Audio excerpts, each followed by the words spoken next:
Isso é interessante, porque o Lula me dizia sempre, Requião, não fique jamais sem mandato, que político sem mandato nem o vento bate nas costas. Mas, graças aos companheiros do Congresso, esse espaço me foi oferecido e eu quero aproveitá-lo para passar a vocês experiências de um velho político. Eu hoje sou como o Brizola, eu venho de longe.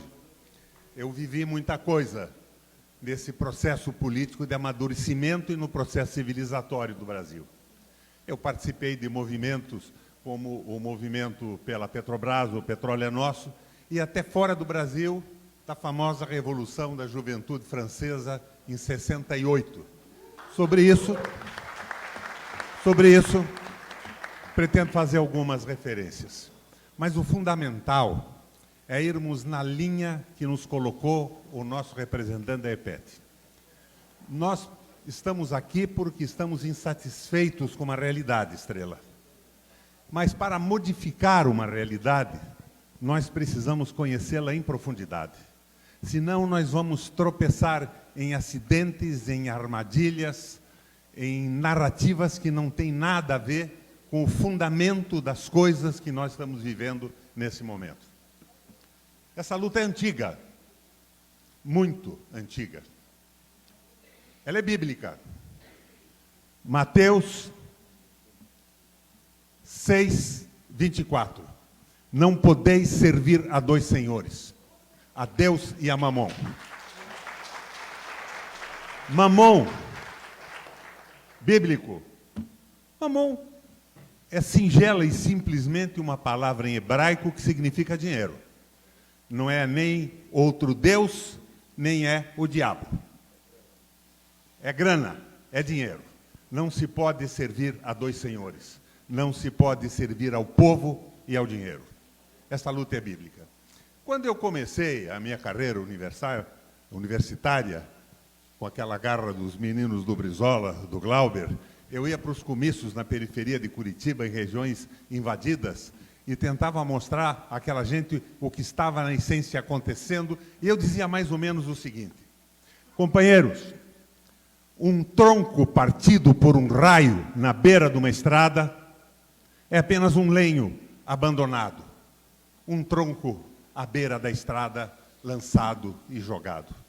Mas quando o homem, com a sua inteligência e o seu trabalho, se debruça sobre ele e o transforma numa mesa, numa cadeira, numa tábua de passar roupa, ele está produzindo um bem econômico. E é só a inteligência e o trabalho do homem que produzem bens econômicos. Mas hoje, como desde o princípio denunciado pela Bíblia, se tenta colocar o capital, fundamentalmente o capital financeiro, acima do homem, da sua felicidade e do seu trabalho. É uma luta antiga e é extremamente clara. Antes de abordar fundamentalmente a questão da soberania, eu quero dizer alguma coisa para vocês sobre a Previdência Social. Já ouvi muitas vezes por aí intelectuais ligados às universidades dizendo que a legislação do trabalho e a Previdência Social surgiram dos ensinamentos do Mussolini, do fascismo italiano. Não. Não é verdade. Não é da Carta del Lavoro. Esse processo surge na tentativa de reunificação da Alemanha, quando Bismarck era o chanceler da Prússia, no início do século passado. Bismarck, envolvido no processo de reunificação alemã, tomou conhecimento de algumas críticas do antigo filósofo alemão, que já havia morrido no começo do século passado, Johann Fichte. Fichte analisava as coisas que aconteciam no mundo e concluía o seguinte: a nobreza foi derrubada pela burguesia porque a nobreza se valia de privilégios hereditários, transferidos de pai para filho. E a burguesia, que era aquela população que morava nas vilas reforçadas fora das muralhas do feudo, com o seu trabalho o seu empenho e a sua inteligência acabou produzindo riqueza. E num determinado momento, ela existia numa quantidade extraordinariamente superior à quantidade dos nobres e poderosos do poder hereditário. A burguesia se revolta e derruba a nobreza e se consagra, nesse processo, à sacralização da propriedade privada. Vocês podem ver isso na luta pela liberdade na França e pela própria Constituição norte-americana. Mas qual era a análise que Johann Fichte fazia, então, e que Bismarck aprendeu rapidamente? Da mesma forma que a burguesia derrubou a nobreza, os trabalhadores vão derrubar a burguesia antes da reunificação da Alemanha. Como e por quê? Porque eles são em muito maior número. Porque a burguesia, quando envelhece e estiola a sua capacidade laboral, vive à custa do seu patrimônio e do seu capital aplicado. E o trabalhador tem como único capital a sua força de trabalho. E quando ela estiola, ele não tem mais como garantir a sua sobrevivência. Então, anunciava Johann Fichte, muito antes do Bismarck, a burguesia será derrotada por uma revolução de trabalhadores. O povo trabalhador, o povo operário, fará com a burguesia o que ela fez com a nobreza.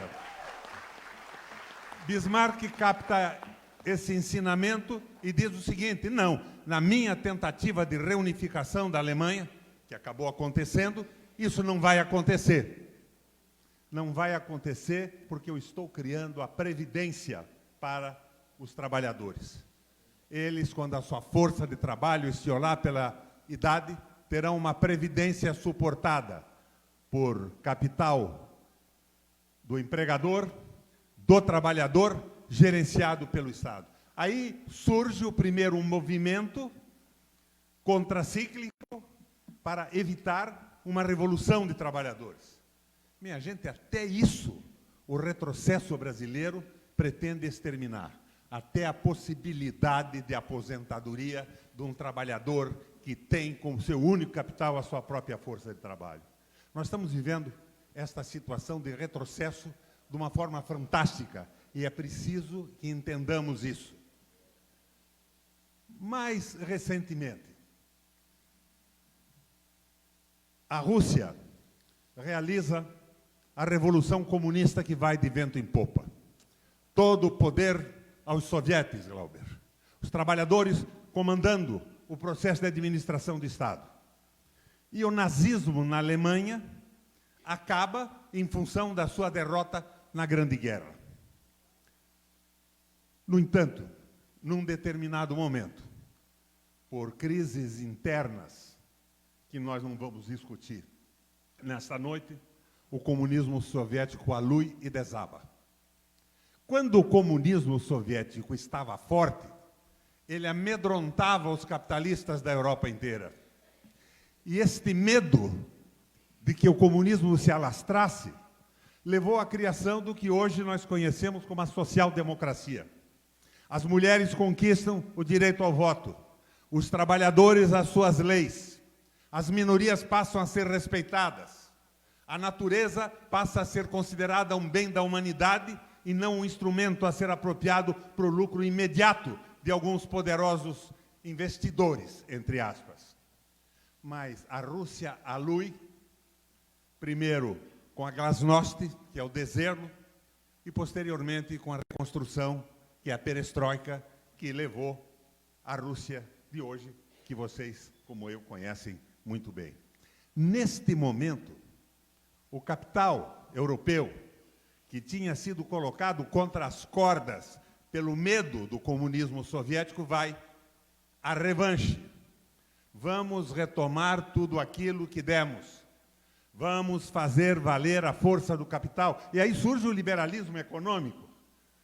O mundo não evoluiu com direitos de trabalhadores, mas foi no período da industrialização na Inglaterra, com a escravização e a utilização do trabalho dos menores, que o capital se acumulou e viabilizou o progresso científico e a evolução, que, num futuro a ser esperado, irá incorporar toda a humanidade, que é a falácia absoluta dita e repetida a cada dia pelo Guedes e por esses imbecis que comandam o Brasil hoje. Aliás,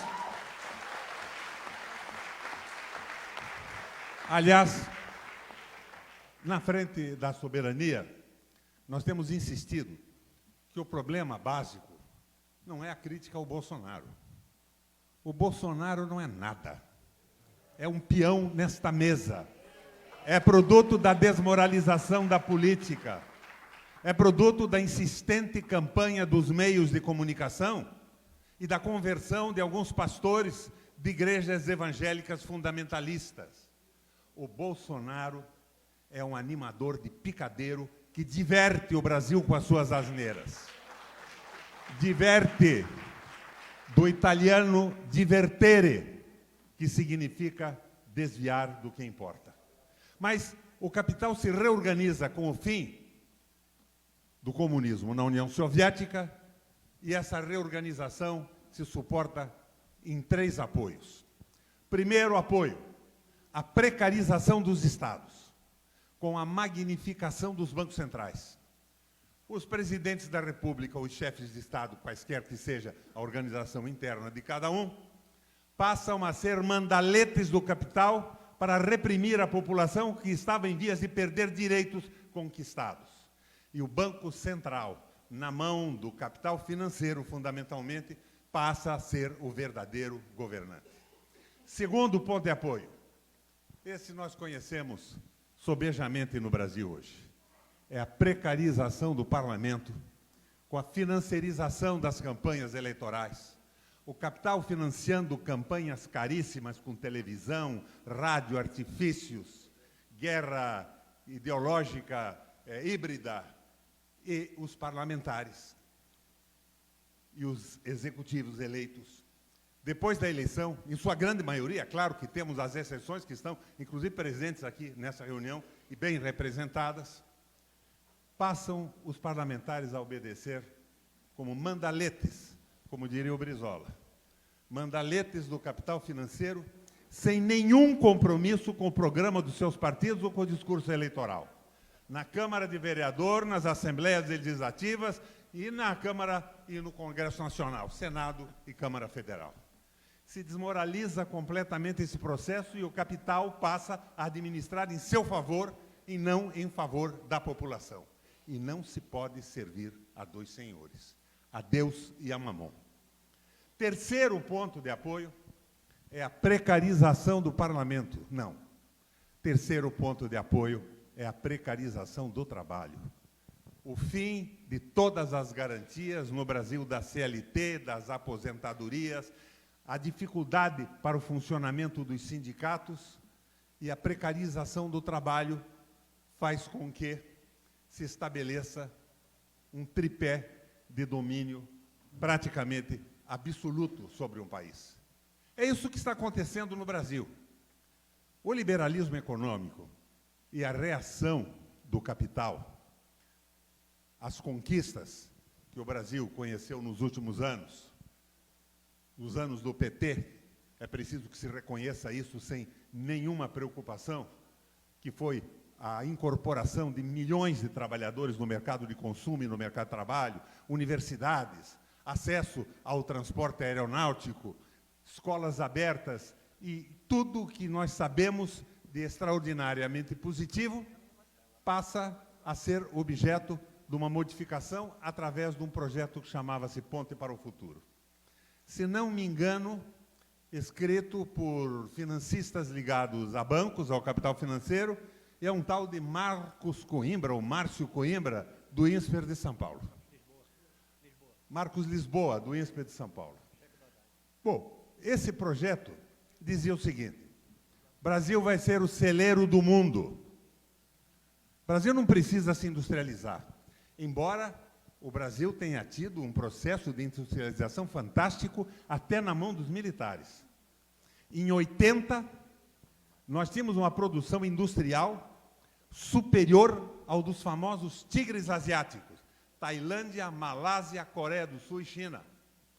Hoje nós não chegamos a produzir industrialmente 10% do que eles produzem, porque nós entramos na Guerra Fria e travamos todo o processo de desenvolvimento brasileiro, segundo objetivos geopolíticos, basicamente dos Estados Unidos e da América do Norte. Brasil, celeiro do mundo, produtor de commodities.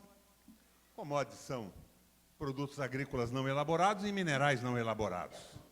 Então, Brasil dando o alimento para o planeta, produzindo soja, milho, trigo, basicamente para alimentar animais dos países mais desenvolvidos, ao mesmo tempo em que o trabalho semi-escravizado, segundo eles, eliminaria a possibilidade de revoltas. Eles pensavam no que aconteceu na China, quando os capitais americanos saíram do território norte-americano para não enfrentar o custo dos trabalhadores e investiram na China. Pode ser paradoxal para alguns, mas aquilo foi um avanço naquele momento. A relação de trabalho do chinês era quase medieval, não havia direito algum. E a garantia do emprego que oferecesse o almoço do trabalhador e o jantar da família era, sem dúvida alguma, um sucesso no processo evolucional e civilizatório da China naquele momento.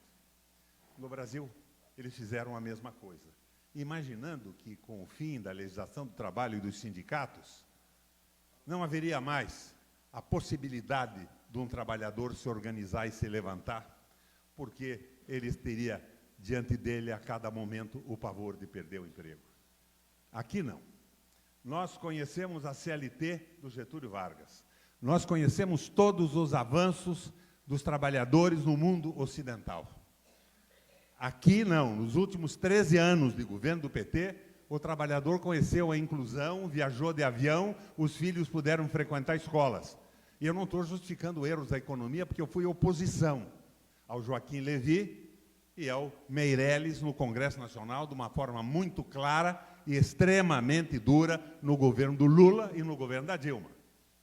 Mas eles imaginavam que isto aconteceria aqui, com a passividade dos chineses e com a recolonização do nosso país. Isso não vai acontecer. O trabalhador brasileiro não vai se submeter a isso. Eu tenho certeza absoluta que mais dia, menos dia, haverá uma revolta. Mas eles dizem o seguinte: fora desta visão liberal, não há solução econômica. Claro que há. Vamos à Alemanha, nos anos 30.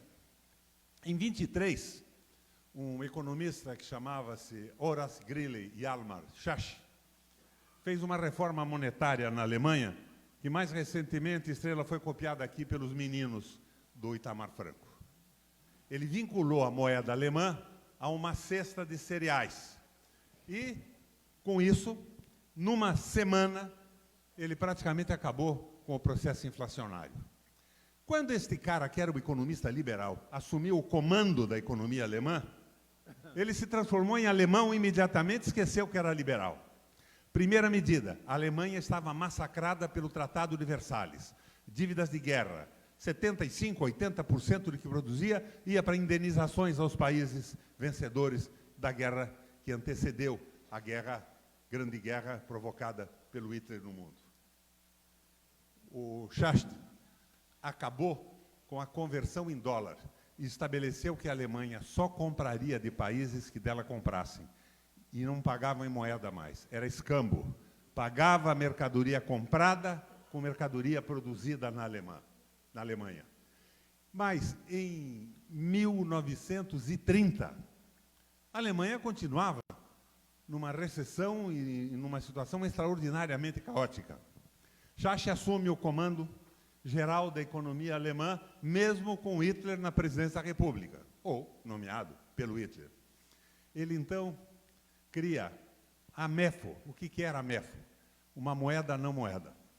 A Alemanha continuava financiando a sua dívida com todo o capital circulante interno, com juros simplesmente absurdos, e nada era utilizado na produção.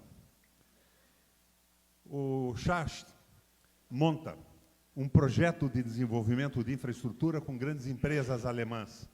e da noite para o dia, ele pega aquela taxa que seria alguma coisa parecida com a Selic de hoje, sei lá como se chamava naquele momento, e joga praticamente a zero. Os milionários alemães que viviam da rolagem da dívida dizem, mas meu Deus, nós não temos possibilidade de conversão, o marco não é conversível. Nós não vamos poder aplicar os nossos recursos em lugar nenhum do mundo. O Schacht diz o seguinte, não, se vocês aplicarem nas obras de reconstrução da estrutura do país, vocês receberão a MEFO, que é uma letra, com a garantia do governo alemão, que serão remunerados em 4,5% ao ano, o que era muito naquele momento, mas só se o dinheiro for investido produtivamente. E daí surgiram as autobans, a indústria metalmecânica e aquele desenvolvimento fantástico que liquida em 6 meses o desemprego e abre a perspectiva para a porra-louquice, para a barbaridade incrível que foi o governo nazista e o Hitler no mundo. Mas eu estou dizendo a vocês que a Alemanha saiu com investimentos pesados do Estado. Não houve mágica alguma de liberalismo econômico. Na mesma época, em 1930, os Estados Unidos entrou na grande recessão. Acredito que todos aqui vimos filmes de banqueiros se jogando de andares altos de edifício, porque a economia desabava da noite para o dia e não havia possibilidade de recuperação do capital. Naquele momento, um industrial alemão, um industrial norte-americano, que aliás era simpatizante do Hitler, o canalha, chamava-se Henry Ford, se suporta em ideias de uma economista que chamava-se Taylor. O Taylor dizia o seguinte, você aumenta a produtividade de uma indústria ou de um país com a especialização do trabalho e nunca com o aumento da carga horária. Ford pega as ideias do Taylor e coloca numa linha de montagem. Um grupo de trabalhadores se especializa na fundição do bloco, outro na montagem da caixa de troca, e aqueles grupos, na linha de montagem, produzem o Fordinho com grande qualidade para a época e um custo muito baixo. Roosevelt, Franklin Delano Roosevelt, o presidente, resolve premiar o Ford com a maior comenda já dada na história dos Estados Unidos ao industrial. E o Ford recusa a homenagem. E o Roosevelt, espantado, mas por que, Ford? Por que você recusa? E ele responde, eu recuso porque a linha de montagem, o Fordismo taylorista, vai inviabilizar definitivamente a possibilidade de crescimento dos Estados Unidos, que está vivendo uma grande recessão. Mas como? Toda a economia americana, presidente, está entrando nesta trilha traçada pelo Fordismo. Linha de montagem, especialização do trabalho e aumento da produção. Os Estados Unidos estavam em recessão, mas tinha uma economia complexa, como nós no Brasil temos uma economia complexa hoje. E nós vamos aumentar a produção de tal forma que todas as empresas vão quebrar. Mas quebrar como? Por falta de consumo. Nós estamos aumentando a produtividade e não temos para quem vender. Meu Deus, então, o que eu faço? E o Ford dá a opinião que inicia aquilo que se chamou New Deal nos Estados Unidos, um novo pacto. Diminua, presidente, a carga horária dos trabalhadores por lei e aumente o salário por lei. Você estará colocando mais gente no mercado de trabalho e logo mais gente no mercado de consumo com salário suficiente para a retomada do círculo virtuoso do desenvolvimento. Assim, os Estados Unidos saiu da crise. Posteriormente, passou a fazer investimentos deficitários, sem essa história de que o Estado não gasta mais do que recebe, até porque o capitalismo vive de financiamento. Se não houver a possibilidade do empréstimo, não há possibilidade de desenvolvimento do capitalismo de uma forma linear.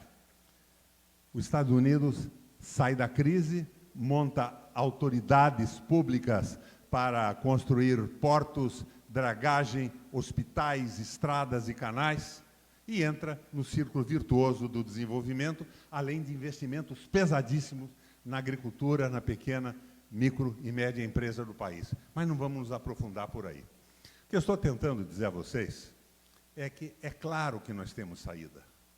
As saídas são conhecidas no mundo. A saída americana, a saída alemã, a saída japonesa, que tem o mesmo sentido. E o próprio Obama, com aquela crise de 2008, 2009, que pegou a General Motors quebrada, o que ele fez? Privatizou a General Motors? Não. Estatizou a General Motors. Fez com que o sistema judicial punisse os corruptos. Salvou a empresa e a colocou novamente no mercado de trabalho através da venda das ações, porque não é função de um governo produzir automóvel de uma forma concorrencial no mundo. Investimentos do Estado são absolutamente necessários. Mas o que é mais necessário no Brasil é a construção de uma frente política. Frente se caracteriza por um movimento que se opõe a alguma coisa. Todos vocês aqui, Glauber, conhecem a frente do PMDB lá atrás. PMDB, você sabe por que nós dizíamos. E todo mundo sabia por quê. Porque nós éramos contra a ditadura militar. A frente se opunha ao poder dos militares e àquela anarquia absoluta que tirava o direito da cidadania.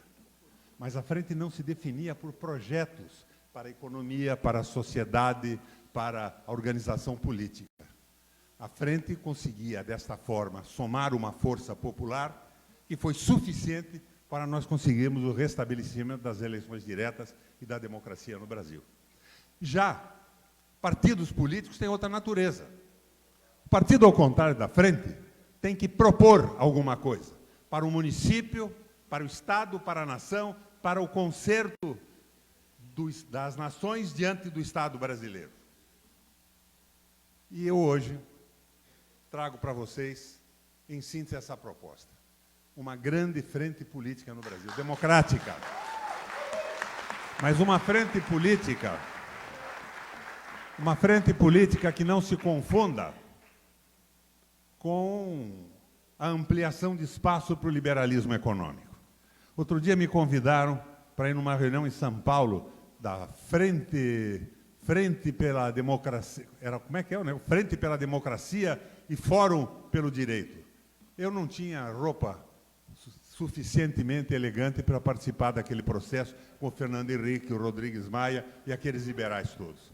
Eu acho que a frente incorpora liberais, sim, mas ela não pode ser penetrada, infiltrada por interesses patrocinados pelo capital financeiro e pelos interesses norte-americanos. Por que eu digo isso? Saindo um pouco da teoria de frente. Porque eles estão com o domínio absoluto da mídia, as redes Globos e isso tudo. E se nós entrássemos por esse caminho, eu acho que nós estaríamos dando um tiro no pé. Mas a frente se destina a restabelecer a democracia. Depois disso, no momento seguinte, tem que entrar os partidos, reorganizados internamente, com propostas políticas que serão colocadas para que a população brasileira defina os seus caminhos, o que quer da economia, da organização política e da sociedade através de eleições. Mas antes a frente democrática para restabelecer o espaço tomado do Brasil por esse conluio de Globo, interesses geopolíticos americanos e do capital financeiro. Eu tento explicar essa possibilidade da frente com uma anedota aristotélica. A anedota é a seguinte: um exército em guerra precisava tomar uma colina e consulta 3 comandantes. Os 3 vão, examinam a colina e voltam com propostas. O primeiro diz o seguinte: olha, eu não vejo possibilidade de tomar esta colina com os homens que eu tenho, com o armamento que eu tenho. Eu me recuso a avançar. É um ato extremo de covardia. O segundo olha a situação da frente e diz: tenho condição de tomar a colina com o meu equipamento, com os meus homens e com uma perda mínima de pessoal. Ele avança, toma a colina e temerariamente passa dela e perde a metade dos seus homens e do seu equipamento. É um ato extremo de temeridade, é um ato irracional. O terceiro comandante diz o seguinte: posso e vou tomar a colina.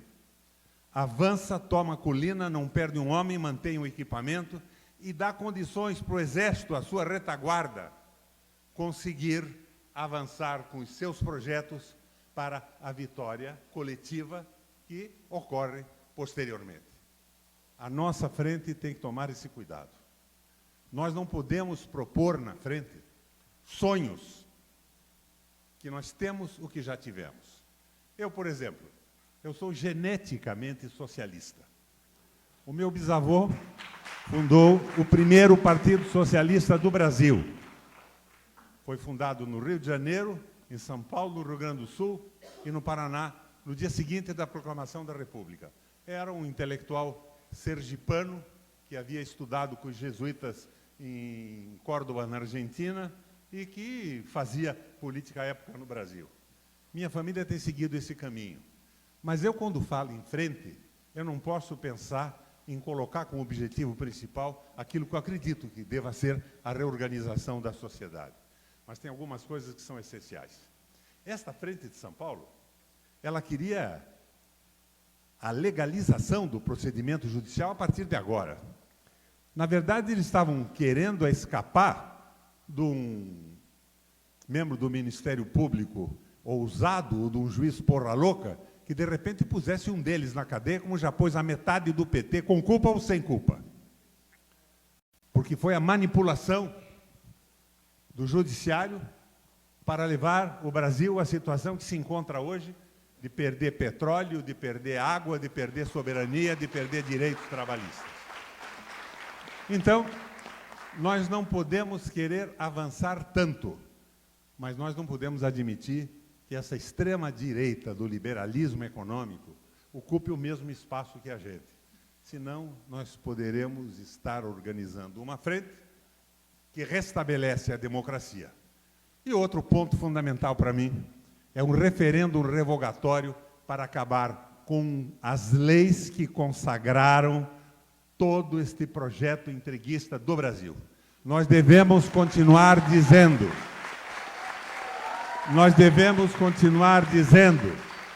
com toda a clareza, que o Bolsonaro ganhou a eleição em função de uma narrativa aplicada no país pela Globo por interesse do capital e interesses geopolíticos norte-americanos. O povo não deu a ele autorização para vender direitos do trabalho, para vender o subsolo, para vender a Petrobras, para entregar água. E devemos dizer aos que estão comprando hoje que se compram de um governo que não teve autorização popular para isso, estão cometendo crime de receptação, comprando mercadoria roubada. E que esta mercadoria roubada será devolvida ao país mais cedo ou mais tarde.